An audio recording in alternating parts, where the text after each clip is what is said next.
இந்த காதியானிகள் இருக்காங்களா, மிர்சா குலாம் அகமதுங்கிறவர், இவர் இந்த மிர்சா குலாம் அகமதுங்கிற இந்த காதியானிங்கிற அந்த பொய்யன் வந்து ஒரு மிகப்பெரிய ஃபித்னா வந்து உருவாக்குறான். இதை இந்த வசனத்தை வச்சு என்னன்னா, நபிமார்களுக்கு தான் இவர் முத்திரை, ரசூலுக்கு கிடையாது. ஸோ நான் ரசூலு, நான் வந்து என்னது ரசூலு, நபிக்கு தான் வந்து முத்திரை இருக்குன்னு சொன்னதுனால இவங்களுக்கு சரியான கவுண்டர் வந்து இவங்களுக்கு கொடுக்க தெரியல. சரியான கவுண்டர் வந்து அவங்க வைக்கிற கேள்விகளுக்கு பதில் சொல்ல தெரியல. ஏன் அப்படின்னா குரான்ல ஆழமான அறிவு இல்லை. அப்ப அதனால இவங்க என்ன பண்ணாங்க, ஒரு இதுல போய் நபி ரசூல் எல்லாம் ஒண்ணுதான் சொல்லி சமாளிக்க பார்த்து அப்படியே வந்து அந்த சாப்டரே வந்து இவங்க தொடரதே இல்லை. இவங்க பாத்தீங்கன்னா ஒரு 3 சாப்டர் இவங்க தொடவே மாட்டாங்க. யாரு இந்த இருக்கக்கூடிய இந்த குரான் ஹதீஸ் பேசுற ஆலிம்கள் கூட பாருங்க, உலகத்துல இல்லாத தர்பியா எல்லாத்தையும் நடத்துவாங்க, ஆனா 3 டாபிக் மட்டும் இவங்க வாழ்க்கையில பேசவே மாட்டாங்க. நம்மளே வந்து பாத்தீங்கன்னா ஒரு 10-15 வருஷமா இவங்களுடைய பயன்கள் எல்லாமே கேட்டிருப்போம். இந்த 3 டாபிக் பாத்தீங்கன்னா அப்படி தொட்டு அப்படி ஓடிடுவாங்க, லைட்டா அப்படி டச் பண்ணுவாங்க, டச் பண்ணி அப்படி ஜம்ப் பண்ணிடுவாங்க. அதுல ஒண்ணு எதுன்னா மஹதி அலைஹிஸ்ஸலாம்.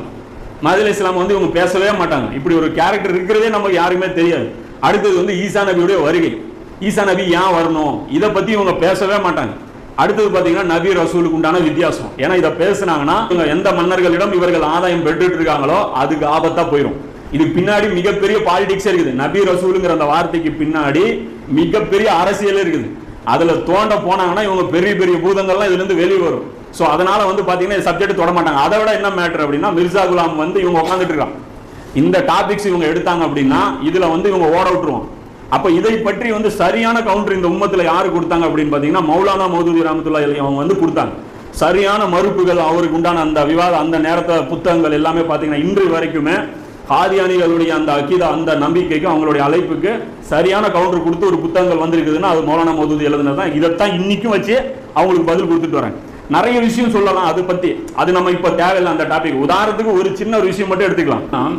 மார்க்கம் வந்து முழுமையாயிடுச்சு இல்ல, ஒரு காதியானி கிட்ட ஒரு டிபேட்ல ஒரு சகோதரர் வந்து கேட்டிருக்காரு, ஏப்பா மிர்சா குலாம் அகமது வந்து நீ ரசூலுங்கிற, நாங்க வந்து அதை ஏத்துக்கல அப்படின்னு சொல்லி அதை டிபேட்ல பேசிட்டு இருக்கும்போது இவர், அதாவது அஹ்லுஸ் சுன்னத்தை சேர்ந்த ஒருத்தர் வந்து கேள்வி கேட்டிருக்காரு, இப்போ மார்க்கம் முழுமை அடைஞ்சிருச்சா இல்லையா, இதை பற்றி உங்களுடைய கருத்து என்ன, குரான்லேயே இருக்குல்ல இந்த மார்க்கம் வந்து முழுமை அடைஞ்சிருச்சு அப்படின்ட்டு, இதை பத்தி நீங்க என்ன சொல்றீங்க அப்படிங்கிற.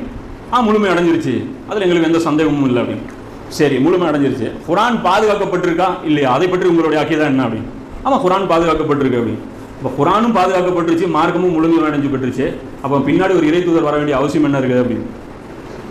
எக்ஸ்ட்ரா எதுவும் ஆட் பண்ண வேண்டியது இல்லை, இருக்கிறதும் பாதுகாப்பா இருக்கு. அப்போ எக்ஸ்ட்ரா ஒரு இறை தூதர் வரணுங்கிறது தேவை என்ன ஏற்பட்டுச்சு, அதுக்கு விளக்கம் சொல்லுங்கன்னு அவர் அப்படியே லாக் ஆகிட்டார். இதுக்கு பதில் சொல்லணும்ல, நீ மற்றதெல்லாம் கூட இவர் ரசூலா இல்லைன்னு தேவை என்ன, எல்லாம் வெட்டியா எந்த இறை தூதரும் அனுப்ப மாட்டான். ஸோ வேலையே இல்லாத ஒரு இறை தூதர், டைம் பாஸுக்கு ஒரு இறை தூதர் எதுக்கு வரணும். அப்போ இந்த கேள்வி